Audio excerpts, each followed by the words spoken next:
استقلال و آزادی برای هر یک فردی تاجیکستان ارزش مقدسترین، ثروت گرانبهاترین و سرچشمه سعادت به حساب می رود.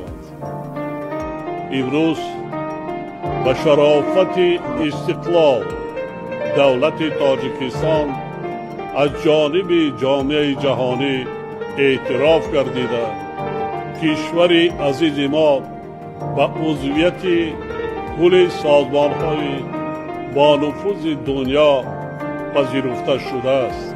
از این لحاظ قدر انسانی و وظیفه شهروندی ماست که همیشه شکرانه این نعمت بی‌بها را به جا آوریم و آن را چون گهورک چشم حفظ نماییم.